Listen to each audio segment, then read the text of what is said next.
HAL को लगेंगे fines finally. अरे बाप रे बाप, I am sorry for acting like a child at the opening of this thing, but it's really exciting to see जब HAL को फाइन लगेंगे। I want to see that day. Anyways, I am waiting, मेरा phone बजेगा अभी थोड़ा time पहले थोड़ा time के बाद for this. But in any case, just kidding, HAL को भी एमओडी ने बोला है कि भैया we will be looking at fines for delays. And जैसे ही वो बोला उसके बाद सडनली न्यूज आ गई, ओ जी हम 21 aircraft will give by the end of the year, 5 aircraft are ready, 6th one is getting ready, you know there is that nut which is being tightened here, that nut which is being tightened there, ye wo. Now two of the biggest lovers of HAL in the country, Patikrit bhai and myself, are going to talk about the fines. नमस्कार, जय हिंद, जय Bharat and welcome to deaf talks. Pathikrit भाई क्या बात है यार, fine करा दिया आपने, ऐसे मत करो। नमस्कार। मैं थोड़ा इसको एक थोड़ा कॉन्टेक्स्ट में देखना जरूरी है और मैं थोड़ा सा इसका बैकग्राउंड दूंगा सो दैट जो मैं कहना चाहता हूँ पीपल कैन अंडरस्टैंड। देखिए, अगर आप देखें पिछले 7-8 साल में, खास करके कोविड के टाइम से जब आत्मनिर्भर भारत गवर्नमेंट ऑफ इंडिया ने इनिशिएटिव लिया, तो उसमें डिफेंस सेक्टर में सबसे ज्यादा इसका एक इम्पैक्ट पड़ा, पॉजिटिव इम्पैक्ट। तो एक नेगेटिव लिस्ट ऑफ इम्पोर्ट को लाया गया। बहुत सारे जो कमोडिटीज या थे उसको जो इंपोर्ट किया जाता था उसका एक पूरा इकोसिस्टम तैयार करने की ब्लूप्रिंट तैयार की गई कि those things will be made in India. फिर उसके बाद monopoly of ordnance factory board को खत्म किया गया। ऑर्डिनेंस फैक्ट्री बोर्ड को डिसमेंटल करके 7 पीएसयू बनाया गया। Some of them are already making profits. फिर उसके बाद डिफेंस सेक्टर को ओपन अप किया गया for the large spectrum of private sector production, cooperation, joint ventures. Development cum production partner का जो कॉन्सेप्ट है डीआरडीओ के साथ विद द प्राइवेट सेक्टर, उसको और प्रमोट किया गया। So when it comes to drones, missiles and even in recently अगर आप देखें रफाल के डील के ऊपर, आमका के ऊपर, a lot of initiatives have been taken जहां पे प्राइवेट सेक्टर को एक स्पेस दिया जा रहा है। And then it comes the issue कि इतने सारे चीज जो हो रहा है अभी रिसेंटली, अगर आप देखें कि weather it is the AMCA और whether it is the production partners of Rafale, उसमें you don't see HAL. The bigger issue is कि अभी जो फाइन की बात चल रही है, हो सकता है कि बीच बीच में we don't come to know कि even the PSUs are find अगर वो टाइम पे डिलीवरी ना करे, और वो फाइन दे देता है क्योंकि उसको कोई फर्क नहीं पड़ता। Even if the government wants to fine this organisation, penalise this organisation, हो सकता है कि they are doing because they are also very disturbed. The issue is इससे फर्क क्या पड़ेगा। आई एम नॉट सेइंग कि गलत कर रहा है। You know, the intent of the government is pretty clear कि बहुत सारे डिफेंस रिफॉर्म्स लाया गया है। Probably one is still pending related to HAL। लेकिन अगर आप फाइन इम्पोज करेंगे तो what is the purpose, what is the outcome? क्या उससे will heads roll because of that in the HAL? HAL is a, you know, it's a socialist era organization. How does it impact the people involved in the HAL? क्या employees involve, इनके जो project execution में जो लोग involve, ये project decision making में जो इन लोग इन्वॉल्व थे, will their salaries get cut? I don't think so. PSUs में ऐसा नहीं होता है। They don't care. I mean frankly speaking it will not impact them at all. मुझे याद है 2025 के शायद फरवरी में जब एयर चीफ मार्शल का वो जो एक कॉन्वर्सेशन था with the chief managing director of HAL, शायद एक एयर शो में, if you remember Adi, when he said that I am right not at all happy. उस टाइम वो जो कमिटमेंट किया गया, no sir we will do this, we will do that, इसके बाद 1.5 साल बीत गया। The person with whom he was communicating, the person with whom the air chief marshal was communicating, वो रिटायर कर गया और उसको एज पर रूल्स अच्छा खासा उसको रिटायरमेंट बेनिफिट्स मिला जो सबको मिलता है। फिर अगर आज उसको कोई पूछे कि आपने जो बोला था क्या हुआ, उसको वो बोलेगा I am no more the chief managing director, वो तो कोई और है, उनसे आके पूछो, मुझसे क्यों पूछ रहे हो, I am not in the position. So आप किसी से भी पूछोगे एचएएल में भाई ये क्यों हुआ, बोलेगा आई एम नॉट रेस्पॉन्सिबल, ये तो मैं क्या करूं, ये सिस्टम का डिसीजन है। So problem with the PSUs has always been you can not pin the responsibility on any one person. आप you can not do it. वो फाइन दे देगा, फाइन देने के बाद क्या बोलेगा कि घंटा फर्क पड़ता है, फाइन तो दे देंगे, प्रॉफिट कम होगा, सरकार को डिविडेंड ही कम देंगे, और क्या होगा, मेरे सैलरी में कोई इंपैक्ट थोड़ी पड़ेगा। This is the reality I am saying. And I have grown up in a steel township, PSU township, so I know how it works. उनके आप किसी की सैलरी काट सकते हो, नहीं काट सकते, you'll go to the court. as per the rules and regulations, why am my salaries have been cut? What can I do? I am not responsible for anything. So आप देखोगे, आप किसी से भी पूछोगे within the hell, you will see everybody will say I am not responsible for it.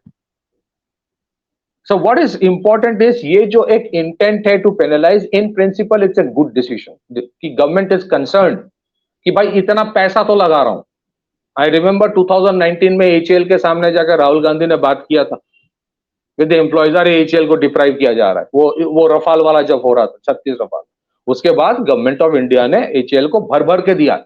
156 light combat helicopter दिया, फिर करीब करीब 180 लाइट कॉम्बैट एयरक्राफ्ट तेजस का दिया, HTT 40 का 70 जो बेसिक ट्रेनर है उसका दिया. फिर बीच बीच में और भी कॉन्ट्रैक्ट्स आते रहते हैं, ध्रुव का एडवांस लाइट हेलीकॉप्टर, ध्रुव फिर डॉनियर का. द इशू इज दिस कि what should be done. Now interestingly एक और भी खबर आ रहा है आदि भाई, खबर ये आ रहा है कि ये पेनलाइजेशन की भी बात चल रही है. At the same time reports are coming कि HAL is now going for final negotiations with General Electric for the GF414 engine जिसका 80% ट्रांसफर टेक्नोलॉजी होगा. तो वही ऑर्गेनाइजेशन अगर फिर से वही नेगोशिएशन करे जिसके ऊपर इन लोगों ने एकदम लोचा करके रखा है ऑन द 404 इंजन, तो फिर what's the purpose, what's the outcome. So what I am trying to say is that in principle government ने बहुत सारे अच्छे चीज किया है डिफेंस के. 7 साल पहले कोई सोच नहीं सकता था इतना बड़ा ड्रोन इकोसिस्टम इंडिया में बनेगा. Credit goes to government of India. Missiles are being opened up to the private sector collaboration. Credit goes to government of India. Arm का फिर फिफ्थ जनरेशन इंजन, फिर Rafale, lot of decisions are being taken. Credit goes to them. But in this case I still believe अगर आप penalization करने की सोच रहे हो, it's still a bandaid, it's not a surgery. What HAL needs is a surgery. It doesn't need a band-aid. या तो have the managing director of HAL, somebody from the Air Force, whether serving or retired, who is in sync with what is required by the Air Force because that's the primary client. या फिर HAL को, HAL should, I strongly believe HAL should have the same shareholding pattern जो Indian government का Maruti Suzuki के साथ था. क्या था? इंडियन गवर्नमेंट का शेयर होल्डिंग जो था ना, अ लिटिल लेस देन 50% था. उससे क्या होता है, you can still remain the majority share holder of the organisation. अगर मान लीजिए HAL में आपका शेयर होल्डिंग, सरकार का शेयर होल्डिंग मान लीजिए 49% आपने कर दिया, 49%, then it comes out of the purview of a PSU, even though government of India remains the single largest shareholder. उसका तरीका बदल जाएगा काम करने का. या तो आई डोंट सी, अगर आप पर्सनली मुझसे पूछे, आई डोंट बिलीव कि HAL को अगर 4 डिविजन कर दोगे, 1 transport division, 1 helicopter division, 1 fighter jet division, मुझे नहीं लगता उससे कोई एफिशिएंसी बढ़ने वाला है because the structural changes are not happening there. You need a surgery when it comes to HAL. As an organisation is HAL important और unimportant? मैं फिर भी कहूंगा HAL का जितने सारे एसेट्स है, HAL का जितना इंस्टीट्यूशनल नॉलेज है, वो it's a very important organisation for the country. But उस ऑर्गेनाइजेशन को कैसे चलाना है फ्यूचर में, that's a question mark. HAL के पास जितना रिजर्व है ना, जितना पैसा, क्योंकि वो मोनोपोली की तरह काम करता है, सारे कॉन्ट्रैक्ट उन्हीं को जाता है बड़े बड़े, उनके पास जितना पैसा है वो खुशी होकर वो फाइन दे देगा, कोई फर्क नहीं पड़ेगा उसको. सो स्ट्रक्चरल चेंज अगर नहीं आता है, आई don't think HAL will change. आज जो HAL बोल रहा है नहीं जी के इंजन का डिले है, जी का इंजन का डिले सिर्फ नहीं है, there is a problem with systems integration. And HAL का जो HAL का प्रॉब्लम है, they are facing problems in terms of systems integration. और अगर ये पूछा जाए कि, अब बोला जाए कि अरे जो क्लाइंट है वो they keep on shifting the goal post, ये कभी कभी एक्सक्यूज आता है, सुनने में आता है कि IAF अपना गोल पोस्ट बदल दिया. भाई जो एंड यूजर है वो आपको नहीं बोलेगा कि जो बेस्ट है at least do, I don't want a plane which can merely fly, I want a plane which can fight. वो नहीं बोलेगा क्या? भाई गोल पोस्ट बदलना ठीक है, फैंटास्टिक. ये I have a very simple thing कि आप जितना टाइम लोगे उतनी वॉरफेयर भी तो चेंज होगा ना. एग्जैक्टली ब्रिलियंट पॉइंट मेड भाई. डॉक्ट्रिन चेंज हो रहा है, डॉक्ट्रिन चेंज हो रहा है, तो उसमें जहाज में तो चेंज करोगे. एग्जैक्टली. आप जितना टाइम वेस्ट करोगे उसको आप ये फिक्स करो 10 दिन में जहाज दे दो या 10 महीने में जहाज दे दो, उसके बाद जो चेंज करना है वो IAF अपने आप करेगी. ये इन लोगों ने एक फोटोग्राफ लॉन्च किया है ना, 18 या कितने सारे वो स्ट्रक्चर्स एरोस्ट्रक्चर है एलसीए तेजस की विदाउट द इंजन, ये दिखाने के लिए देखो। अरे they don't, IAF is very clear, we don't want a plane which can only fly, we want a plane which can fight. तो एचएल का कॉन्सेप्ट ये है कि भाई चल नहीं रहा है क्योंकि इंजन नहीं आया, लेकिन इंजन तो आ गया 6, तो आपको तो 6 डिलीवर होना चाहिए था कम से कम। एंड फ्रैंकली एचएल का जो जी के साथ कॉन्ट्रैक्ट है that requires complete renegotiation.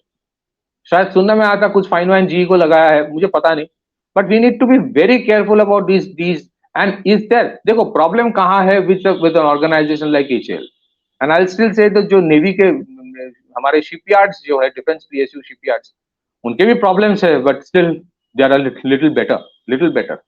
Problem with organisations like HAL is they don't work on a mission mode, कोई मिशन मोड अप्रोच नहीं, there is no redundancy plan, there is no backup कि मेरा ये इंजन अगर काम ना करे, if there is a problem with the delivery, what should I follow on, what is my second best option, कुछ नहीं करता है। बस एक बनाकर रखा है, बोले अरे अभी ये इंजन नहीं चेंज कर सकता स्ट्रक्चर, ये बहुत टाइम लग जाएगा, छोड़ो जब इंजन आएगा दे देंगे। ये कल्चर नहीं चल सकता। When you are 24/7 you have to be on a war fighting preparedness में जब आपको रहना पड़ेगा। So I think and last but not the least, आप अगर टीओटी की बात कर रहे हो विथ G414, अच्छी बात है, बट वो 20% जो रिमेनिंग है that's a big question mark. उसका अगर रोक दे सप्लाई चेन का नाम लेके, तो आप बाकी 80% से इंजन बना लोगे, that's something HL must answer. The bigger issue is आज जो टीओटी की बात G414 को लेकर हो रहा है, वो G404 लेके क्यों नहीं हुआ था? 404 लेके अगर टीओटी कर लेते तब तो आज खुद बना सकते थे। So there is a problem with the vision, with the approach, not just with the HAL only. I think there should be some instruction in introspection within the defense ministry officials as well. Then I would love to see जो हमारे secretary of defense production होता है, that person I believe should be somebody from the armed forces, जिसको पता है कि कितना important है to make, I mean generally IAS होता है, and I'm not trying to get into IAS versus army armed forces, but this is something that has to be on a mission mode. वो mission mode approach कहीं ना कहीं defense production जो PSUs में है वो lack करता है। Now you need a hard task master as a secretary of defense production. You need a hard task master, not somebody who is there just to be have उसका tenure आ गया, वो B बन गया, वो non functional upgradation and promotions इनके जितने सारे होते रहते हैं, बन गया तो उसका tenure खत्म हो गया, वो चला जाएगा, उसको कुछ फर्क नहीं पड़ता। We don't want that kind of a culture. I'm not saying कि ऐसा culture है, I am not saying that, but I'm saying that kind of culture is not good. हालांकि Ministry of Defense ने बहुत सारे reforms लाए हैं, credit to them, but this is one thing, mission mode approach of HAL, instead of a band-aid you need a surgery, and we requires organizations like HAL, which is a very important organization, इसका operational approach change करना पड़ेगा। For that you need somebody from the armed force to head the HAL, and if possible the secretary of defense production should be somebody from the armed forces, because ultimately the end user is the armed forces only, and they suffer the maximum when deliveries are not done। जब सरकार ने पैसा दे दिया है, आज HL नहीं बोल सकता कि उनको पास पैसा नहीं है। There's a problem with the planning, with the process, with the operations, with the culture, everything. And the biggest problem is passing the buck. Nobody will stand and say, I take responsibility. That's the biggest problem with PSUs. No one stand and say, मैं जिम्मेदार हूं, and I'll fix it if I'm given. ये भी हो सकता है, HAL can turn around and say कि भाई मेरे पास autonomy नहीं है, give me autonomy and I'll do it. So that's where ये roundabout चलता रहेगा। If we need to create strong performing organizations, then we need to have government reducing the stake below 50%. Let the government remain the biggest shareholder, 49.9%.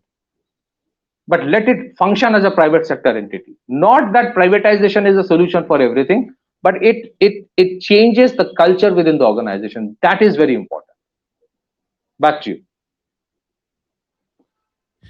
Yep, that is there. And कहीं ना कहीं I think my just humble submission is यार जहाज दो खत्म करो. Why nobody wants anything further than that. Just give the damn aircraft and be done with it. Period. I think if you ask the Air Force, they will also say the same thing. So thanks भाई for that. सबसे request है video को like करिए, subscribe करिए and share this with your friends and families. And of course, if you can, please support the channel, join our groups, check out the description, and we shall see you back with another update. तब तक नमस्कार.